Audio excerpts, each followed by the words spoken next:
जय हिंद दोस्तों अपनी द हिडन हिंदू की सीरीज़ में जो कि प्रथम पुस्तक है श्री अक्षत गुप्ता जी द्वारा लिखित ये पुस्तक है द हिडन हिंदू, जिसकी पहली पुस्तक है और ये 3 पुस्तकों की श्रृंखला है, जिसमें कि ये मैंने 2 अध्याय इसके संपूर्ण आपको वीडियो में सुना दिए हैं।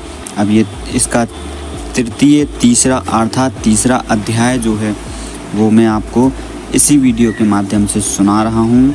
तो आप अपना मोबाइल जल्दी से रख लीजिए और कानों में ईयरफोन लगा के निश्चिंत होकर सुनिए द हिडन हिंदू प्रथम पुस्तक का अध्याय 3। मुझे नहीं समझ आ रहा है कि यह आदमी क्या बोल रहा है, साहिस्ता उत्तेजित होकर चिल्लाई। ओम शास्त्री एक पल के लिए चुप रहा और फिर बिना किसी चेतावनी के वहाँ मौजूद लोगों की धारणा के विपरीत अचानक वह जाग उठा। साहिस्ता जो ओम शास्त्री के ज़्यादा पास बैठी थी चौंक उठी और दूसरी ओर और उससे दूरी बनाने की कोशिश में कुर्सी पर से गिर पड़ी। कमरे में अन्य सभी लोग भी हैरान हो गए। साहिस्ता ने सोचा कि यह कैसे संभव है, अभी 1 घंटा भी नहीं हुआ है, यह एकदम से होश में कैसे आ गया। उनके 300 से अधिक मरीजों के अनुभव में आज तक कोई आदमी बिना शारीरिक परेशानी के इतनी जल्दी सम्मोहित निद्रा अवस्था से नहीं उठा था। डॉक्टर बत्रा भी उतने ही स्तब्ध थे। दवाओं के बारे में उनका ज्ञान यह कहता था कि मरीज को खुराक दिए जाने के 8 घंटे से पहले उसे होश नहीं आ सकता। इसने उनके द्वारा अध्ययन और अभ्यास किए सभी मापदंडों की अवहेलना कर दी थी। LSD भी अपना भय छिपा नहीं पा रही थी। उनमें से किसी को भी समझ नहीं आ रहा था कि क्या चल रहा है। ओम शास्त्री बिना मुक्त होने की कोशिश किए सभी को देख रहा था। उसने शांतिमय तरीके से पूछा, मैं यहाँ क्यों लाया गया हूँ? तुम लोगों को क्या चाहिए? वह निराश लग रहा था। साहिस्ता ने उसके सवाल का उत्तर नहीं दिया। उसने डॉक्टर श्रीनिवास की ओर देखा। ओम ने भी उनकी तरफ देखा। तुम यहाँ हो क्योंकि कुछ जवाब है। जो हमें चाहिए, हमें क्या चाहिए? कुछ नहीं, बस वही जानकारी जो तुम्हारे पास है, डॉक्टर श्रीनिवासन ने अपने रोबीले अंदाज में जवाब दिया। कितना जानते हो मेरे बारे में? ओम ने पूछा। खैर, अभी के लिए तो ज़्यादा कुछ नहीं, बस इतना ही कि ओम शास्त्री तुम्हारी असली पहचान नहीं है और तुम किसी बंदा बहादुर व संजय को जानते हो, और यह कि विदुर और विष्णुदत्त तुम्हारे द्वारा उपयोग किए गए अन्य 2 नकली नाम रह चुके हैं। ओम शास्त्री ने अपनी आंखें कसकर बंद कर लीं और एक दुख की लहर उसके चेहरे पर छा गई। इस समय डॉक्टर श्रीनिवासन अपना आपा खोते हुए आधिकारिक स्वर में बोले, मेरा नाम डॉक्टर श्रीनिवासन राव है। मैं national institute of science communication and information resources का सेवानिवृत्त वैज्ञानिक रह चुका हूँ और अब मैं इस टीम का नेतृत्व कर रहा हूँ। मैं जानता हूँ आप कौन हैं, ओम ने जवाब दिया। डॉक्टर बत्रा ओम को दवा से इंजेक्ट करने के लिए उसके करीब गए। ओम ने शुरू में विरोध करने का प्रयास किया और चीखते हुए बोला, मैं मिडाजोलमा फ्लूनाइट्रोजेपाम बारबिट्यूरेट्स और अमोबार्बिटल से प्रतिरक्षित हूँ। यह आपकी सहायता ज़्यादा देर तक नहीं कर सकता। ये ओम के बेहोश होने से पहले आखिरी शब्द थे। उसकी तेज आवाज़ सुनकर 2 रक्षक उसे उसकी जगह पर थामे रखने के लिए आ गए। डॉक्टर बत्रा ने उन दवाओं के नाम सुनकर जो नारकोटिक टेस्ट में प्रयोग की जाती हैं और जो उन्होंने अभी ओम शास्त्री को भी दी थी, आश्चर्यचकित रह गए, लेकिन उन्होंने कोई भाव प्रकट नहीं किया। डॉक्टर शाइस्ता ने उसे अपने नियंत्रण में लाने के लिए उसकी ओर देखा। वे आराम से उसके सामने बैठीं और उसकी आंखों में गहराई से देखने लगीं। शाइस्ता की सुंदर आंखों में किसी भी व्यक्ति को सम्मोहित करने का जादू और शक्ति थी। वे बिना पलकें झपकाए मधुर आवाज में बोलती थीं। जब उन्होंने ओम शास्त्री के कंधों को छुआ, वह एकदम ढीला होकर एक तरफ लुढ़क गया। डॉक्टर श्रीनिवासन के मन में वे अजीब शब्द दर्ज हो गए। मैं जानता हूँ तुम कौन हो, जो ओम के लिए बिल्कुल नहीं कहना चाहिए था।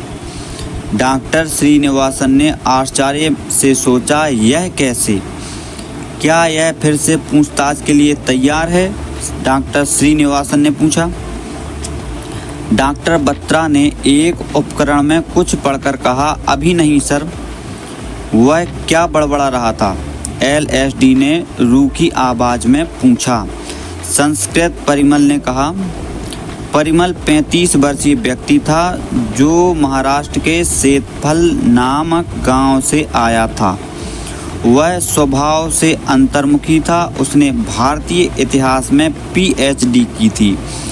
उसका अपने विषय में ज्ञान असीमित था, लेकिन अपनी बात रखने के लिए उसमें आत्मविश्वास की कमी थी। उसके आत्मविश्वास में कमी का कारण था उसका हलकाना या हकलाना, जो उसके लिए दूसरों के साथ तालमेल बैठाने में सबसे बड़ी बाधा था और इसलिए अक्सर उसे लोगों द्वारा नज़रअंदाज किया जाता था। उसकी चुप्पी के कारण उसकी उपस्थिति या अनुपस्थिति का कोई प्रभाव नहीं था। परिमल 6 फीट से 2 इंच छोटा था। उसकी त्वचा चिकनी थी और वह बहुत खूबसूरत था। उसने भूरे रंग की चेक की शर्ट के साथ काले रंग की जीन्स पहन रखी थी और सफ़ेद स्पोर्ट्स वाले जूते। उसकी आँखें एवं उसके बाल दोनों गहरे काले रंग के थे और बालों में तेल लगाया हुआ था। उसके भोले भाले प्रश्न और सुझाव के कारण उसे टीम में उसका मनचाहा महत्व नहीं दिया गया था। संस्कृत इस शताब्दी में संस्कृत कौन बोलता है? एलएसडी ने उत्तेजित होकर कहा। वह परिमल ने ओम शास्त्री की तरफ इशारा करते हुए कहा। हाँ, लेकिन आज के समय में किसके पास उसकी भाषा समझने का समय है? एलएसडी ने कहा। मेरे पास, परिमल ने फिर से उत्तर दिया। सुषेण, अभिलाष ने धीरे से अपने आप से कहा। क्या? एलएसडी ने अभिलाष की आवाज़ सुनकर पूछा। कुछ नहीं अभिलाष, अपने आप को वापस नियमित करते हुए बोला। एलएसडी ने आग्रह करते हुए कहा, नहीं, मैंने तुम्हें उस आदमी द्वारा कुछ समय पहले लिए गए नाम को दोहराते हुए सुना। अभिलाष ने जवाब दिया। सुषेण? हाँ, वही नाम। यह क्या है, बताओ मुझे, एलएसडी ने आग्रह किया। परिमल भी बातचीत में शामिल हो गया। सुषेण बहुत ही कम इस्तेमाल किया जाने वाला नाम है। मेरी जानकारी के अनुसार सुषेण रामायण में एक वैद्य का नाम था जिसने भगवान श्री रामचंद्र जी के छोटे भाई श्री लक्ष्मण जी के लंका के युवराज मेघनाथ के साथ युद्ध में घायल होने पर संजीवनी नामक जड़ी बूटी, जो बहुत मुश्किल से हिमालय पर्वत पर पाई जाती है, वह मंगवाई थी। भगवान श्री रामचंद्र जी ने श्री हनुमान जी को सुषेण की सलाह के अनुसार संजीवनी बूटी लाने का आदेश दिया था। श्री हनुमान जी हिमालय पर्वत पर पहुंचने के बाद संजीवनी बूटी एवं अन्य जड़ी बूटियों में अंतर नहीं कर पाए और इसलिए उन्होंने पूरा पर्वत ही अपने कंधों पर उठाकर कन्याकुमारी की ओर उड़ान भरी ताकि सुषेण खुद ही चयन कर सके। हाँ, मैंने वह पौराणिक तस्वीर देखी है जिसमें श्री हनुमान जी पहाड़ को लेकर उड़ रहे हैं। क्या तुम उसी की बात कर रहे हो? हाँ, लेकिन मुझे रामायण में सुषेण के अंत का कोई उल्लेख याद नहीं है। इस आदमी के बारे में सब कुछ असाधारण है। मैंने इससे पहले जो कुछ भी देखा वह इसके करीब भी नहीं था, शाइस्ता ने कहा। वे अपने विचारों में खोई हुई थी। अपने मन में आए विचारों को रोकते हुए वे डॉक्टर श्रीनिवासन की ओर मुड़ी और विनम्रता से उनसे पूछा, सर, हमें कम से कम स्पष्ट रूप से पता होना चाहिए कि हम किस उद्देश्य से जांच कर रहे हैं। सबने जवाब की उम्मीद करते हुए डॉक्टर श्रीनिवासन की ओर देखा। तुम यहाँ इसी काम के लिए हो? डॉक्टर श्रीनिवासन ने कहा। इसलिए अपने काम पर ध्यान दो और जितना हो सके उतना उससे बातें जानने की कोशिश करो ताकि हम और अच्छे से जान सकें कि हम क्या कर रहे हैं। डॉक्टर श्रीनिवासन ने शाइस्ता को घूरते हुए बोला। उनका स्वभाव बहुत रूखा था और शाइस्ता के चेहरे के भाव से यह लग रहा था कि उन्हें यह बात अच्छी नहीं लगी। सभी लोग काम पर वापस लग गए। परिमल डॉक्टर बत्रा की तरफ गया और चिंतित स्वर में उनसे पूछा, डॉक्टर बत्रा, आप ठीक तो हैं ना? डॉक्टर बत्रा स्पष्टतः परेशान दिख रहे थे।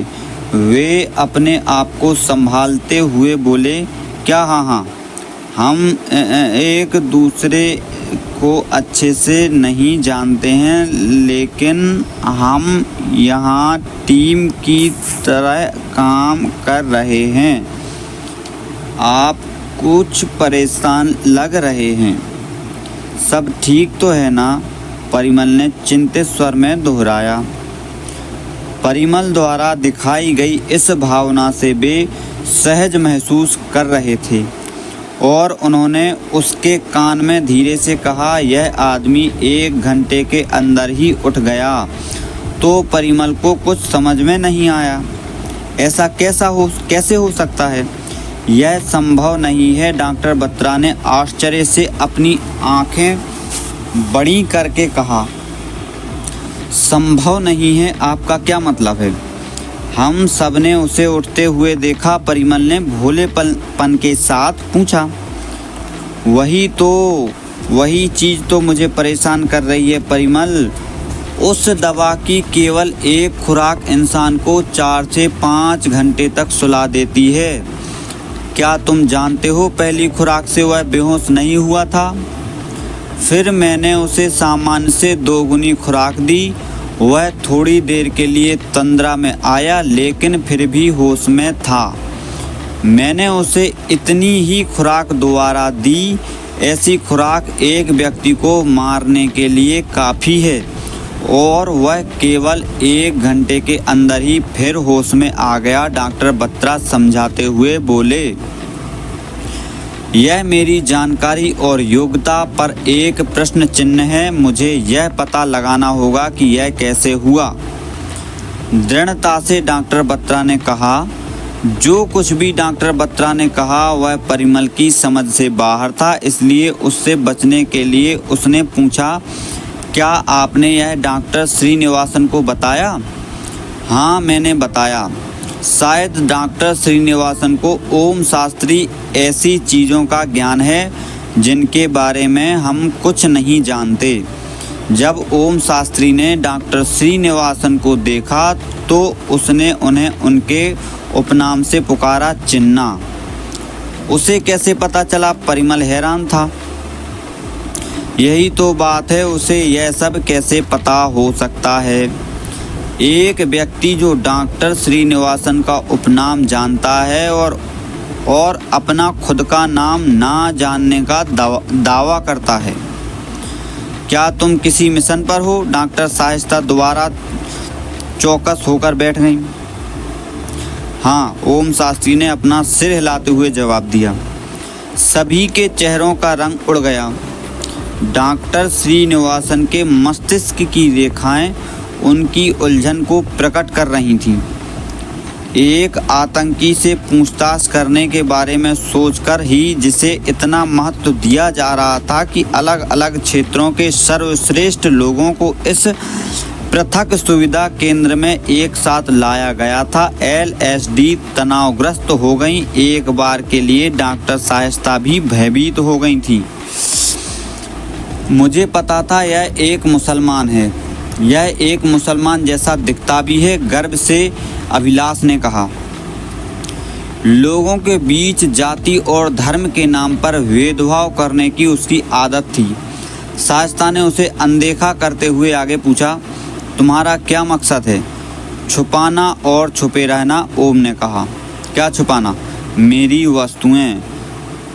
तुम उन्हें कहाँ छुपाते हो? मेरी स्मृतियों में और लाकर में। किसके लिए तुम उसकी रक्षा कर रहे हो? मानव जाति के लिए, ओम ने एक दिव्य मुस्कान के साथ कहा। बिना किसी प्रश्न के ओम ने कहा, नहीं, मैं कोई आतंकवादी नहीं हूँ।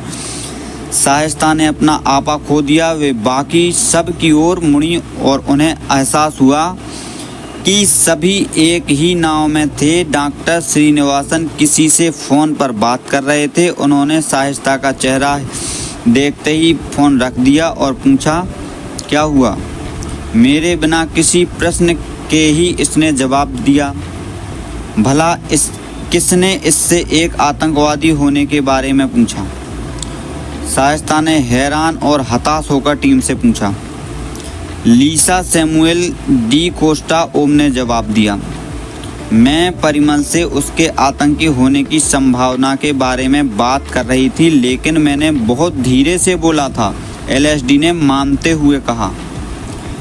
परिमल ने सहमति जताते हुए सिर हिलाया। उसने कैसे तुम्हें सुना और मैंने नहीं? चिंता से शाइस्ता का चेहरा गंभीर हो गया। मैं तुम्हारे ज़्यादा करीब बैठी हूँ। एलएसडी नहीं जानती थी कि उसे क्या कहना चाहिए, इसलिए वह चुप रही। दोपहर हो चुकी थी और ओम शास्त्री ने एक बार फिर से अपनी जागृत अवस्था का एहसास कराया। वीरभद्र ने अपनी घड़ी की ओर देखा जो दोपहर के 1:45 बजा रही थी, 1:45 बजा रही थी। वह गार्ड्स को देखने कमरे से बाहर गया। इस दौरान ओम ने डॉक्टर शाइस्ता की भयभीत आंखों को देखकर ऐसे कहा जैसे एक पिता अपनी बेटी से कह रहा हो, तुम्हें अपने उत्तर प्राप्त करने के लिए ऐसा करने की आवश्यकता नहीं है। मैं इस समय तुम्हारी हिरासत में हूँ। तुम जैसे चाहो मुझसे निपट सकते हो। बिना किसी भय के आगे बढ़ो। मैं किसी को कोई हानि नहीं पहुँचाऊँगा। मैंने कभी ऐसा नहीं किया है। मुझ पर भरोसा रखो, मैं तुम्हारी सहायता करूँगा। शाइस्ता को कुछ बोलते नहीं बना। डॉक्टर बत्रा कमरे के पार डॉक्टर श्रीनिवासन के पास गए और बोले, मुझे इसे जांचने के लिए आपकी अनुमति चाहिए। वे बहुत ज़्यादा उत्तेजित थे। डॉक्टर श्रीनिवासन ने डॉक्टर बत्रा की सहायता करने का कष्ट नहीं किया। वे अपने काम में लगे रहे। शाइस्ता ओम को छोड़कर बाकी लोगों के पास चली गईं।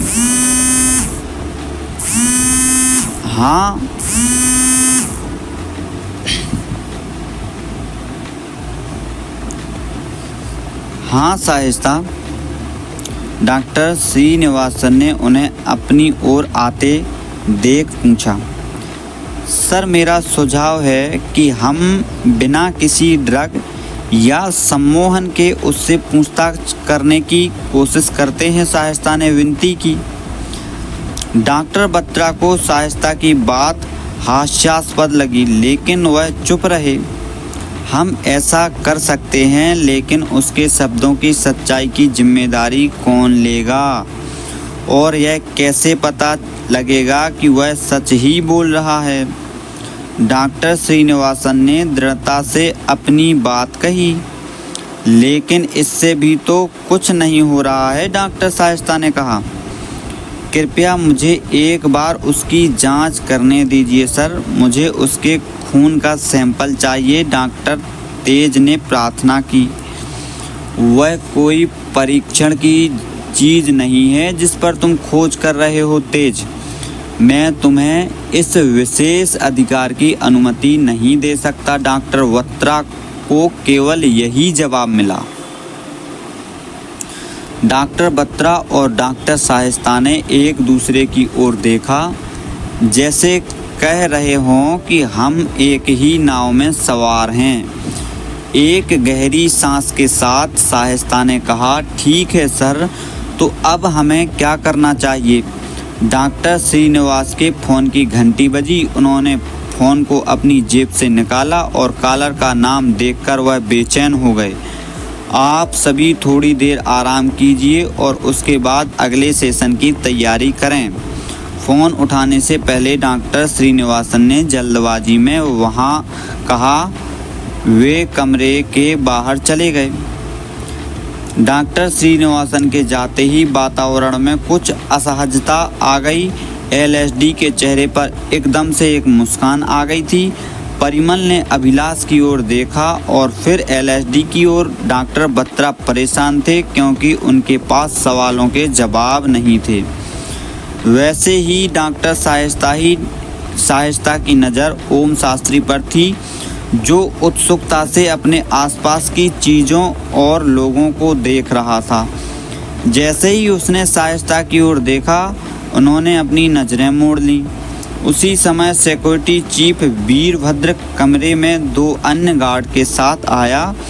वह भारी आवाज़ में बोला, सभी लोग कृपया इस तरफ आएं, और अपने हाथ से द्वार की ओर इशारा किया। सभी को कुछ पल का समय लगा बाहर निकलने के लिए। वीरभद्र और ओम शास्त्री को 1 घंटे के लिए कमरे में अकेले रहना था। दूसरा कमरा जांचकर्ताओं द्वारा व्यस्त था। डॉक्टर तेज अपने परिवार से अपनी मातृभाषा में बात कर रहे थे। परिमल, एलएसडी और अभिलाष आराम से लकड़ी की एक मेज के चारों ओर बैठे हुए थे। डॉक्टर शाइस्ता ने कुछ समय के लिए अकेले रहना ही ठीक समझा। वे एक दूसरी मेज के पास बैठकर अपनी डायरी में कुछ लिख रही थीं। परिमल अपने शब्दों के साथ संघर्ष कर रहा था। एलएसडी अपने उपकरणों के साथ और अभिलाष अपने गर्व में डूबा हुआ था। वे अपने और अपने पेशे के बारे में बात कर रहे थे। आप भी हमारे साथ आइए ना डॉक्टर शाइस्ता, चलिए एक दूसरे को थोड़ा जाना जाए, एलएसडी ने डॉक्टर शाइस्ता को आमंत्रित करते हुए कहा। ज़रूर, मैं 5 मिनट में आती हूँ, डॉक्टर शाइस्ता ने कहा। चूँकि वे उन सबसे वरिष्ठ थीं, वे उनके बारे में उनकी फाइल के द्वारा सब कुछ जानती थीं। वे इन लोगों के साथ यह जानते हुए आई थीं कि उन्हें किन लोगों के साथ काम करना होगा, लेकिन यह नहीं जानती थीं कि कितने समय तक करना होगा।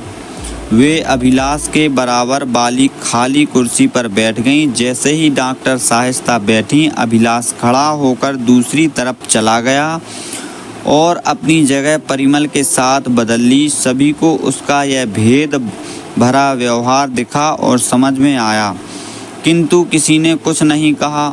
डॉक्टर शाइस्ता शर्मिंदा हो गईं। डॉक्टर बत्रा अभी भी फ़ोन पर बात कर रहे थे। उस डायरी में क्या है? एलएसडी ने खुले रूप से डॉक्टर शाइस्ता के हाथ में डायरी की और संकेत करते हुए पूछा। मैं बस पूछताछ में होने वाली सभी सामान्य और असामान्य घटनाओं का हिसाब रख रही हूँ। बाद में जांच करने में लाभदायी साबित होता है। डॉक्टर शाइस्ता ने मुस्कान के साथ जवाब दिया। कौन सी असामान्य घटना है? परिमल ने अपने स्वाभाविक तरीके से पूछा। तुमने देखा, वह मामूली सवाल नहीं पूछता है। जब वह होश में आता है तो चिंतित होकर पूछता है कि हम कौन हैं, क्या कर रहे हैं आदि, मानो उसके मन में उसे पहले से ही पता हो कि वह एक दिन पकड़ा जाएगा। शायद उसने यह पहले भी अनुभव किया हो, शायद उसे पता हो कि हम क्या ढूंढ रहे हैं। परिमल ने प्रस्ताव रखा। इतने भाग्यशाली तो हम भी नहीं हैं कि हमें पता हो कि हम उससे क्या चाहते हैं, शाइस्ता ने एक अप्रसन्नता वाले लहजे में कहा। और कौन से असामान्य भाव उसने व्यक्त किए हैं? परिमल ने हकलाते हुए पूछा। वह मेरे द्वारा किए गए सम्मोहन विद्या के जादू को बिना किसी पूर्व संकेत के तोड़ देता है। यह एक तेज प्रक्रिया है, मानो वह सामान्य रूप से सो रहा था और अचानक से उठ गया। शाइस्ता ने चुटकी बजाकर उसके एकदम से उठ जाने को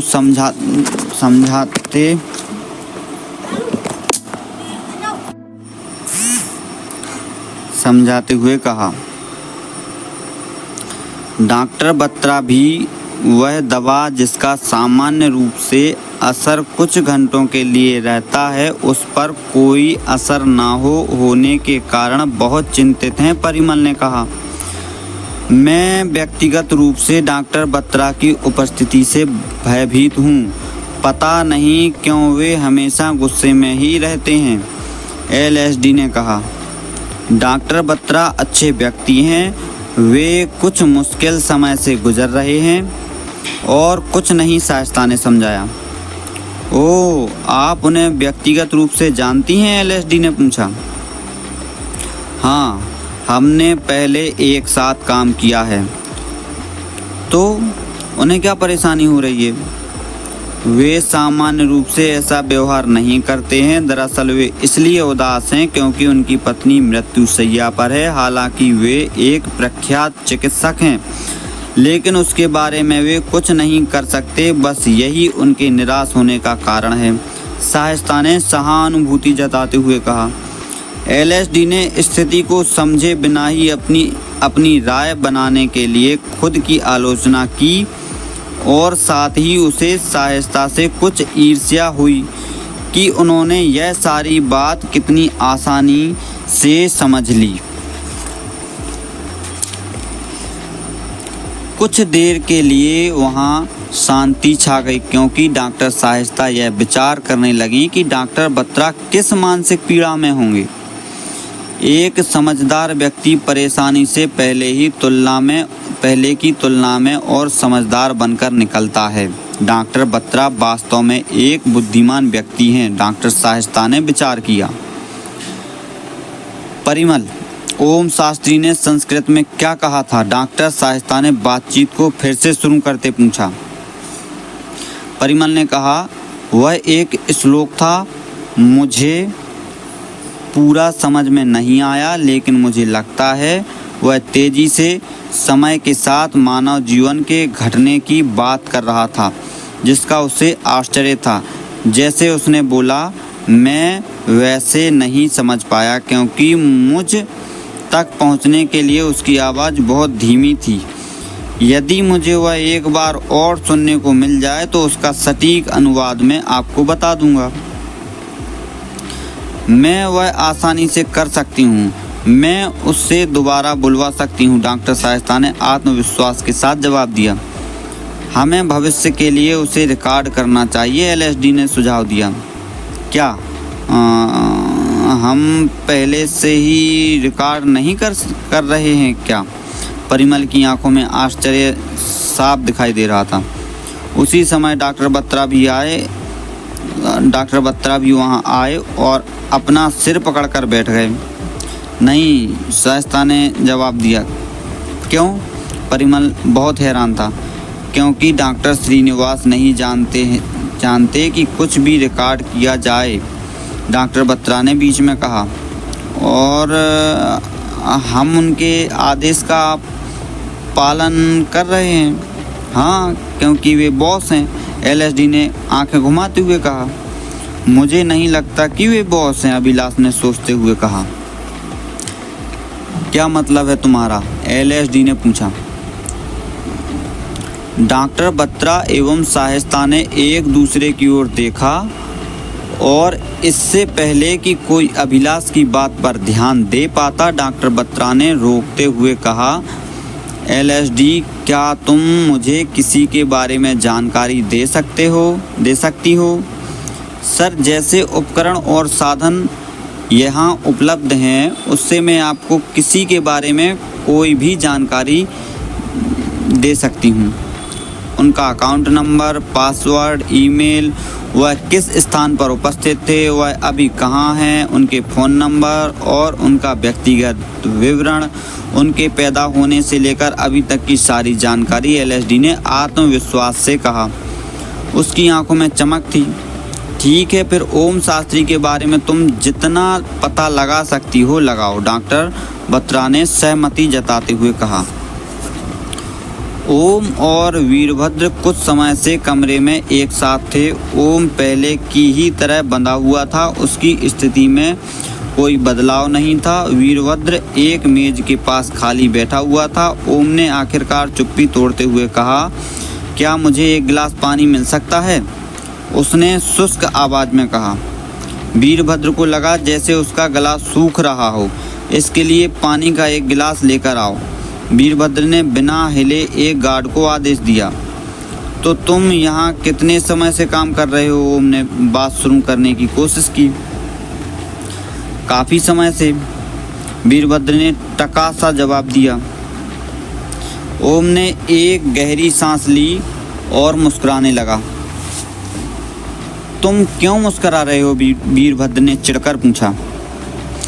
जल्द ही बारिश होने वाली है और मुझे उसकी सुगंध एवं आवाज़ बहुत पसंद है, ओम शास्त्री ने जवाब दिया।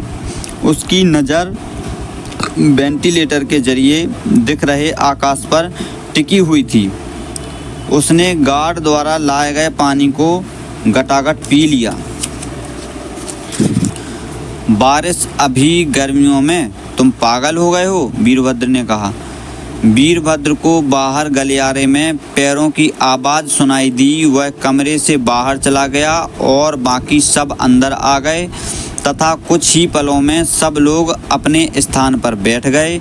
एलएसडी उत्साह के साथ चहक रही थी क्योंकि आखिरकार उसे कुछ काम करने के लिए दिया गया था।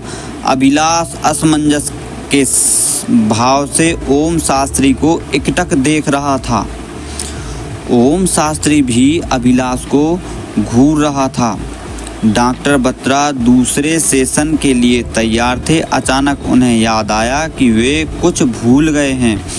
एलएसडी के पास जाकर वे फुसफुसाते हुए बोले, ओम ने एक लॉकर का भी जिक्र किया था जहां वह अपनी जानकारी सुरक्षित रखता है, उसके बारे में भी जांच करना। जी सर, एलएसडी ने कहा।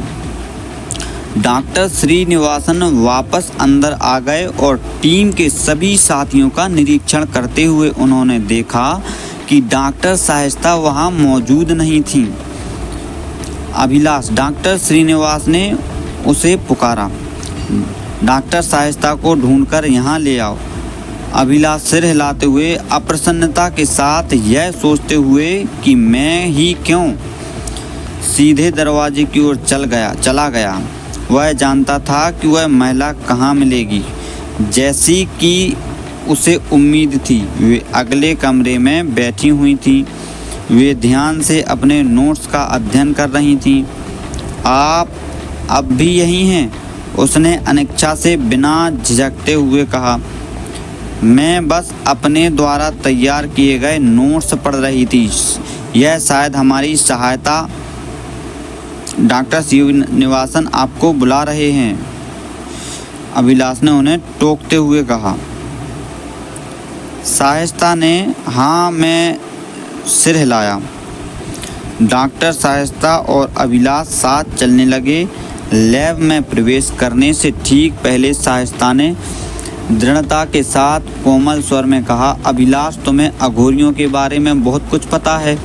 फिर भी तुम्हारी जानकारी में एक चीज़ और लाना चाहती हूँ कि मैं अघोरियों का सिद्धांत होता है कि वे किसी प्राणी या चीज़ के प्रति घृणा नहीं रखते। उनका मानना है कि जो घृणा करता है वह साधना नहीं कर सकता और मोक्ष नहीं प्राप्त कर सकता।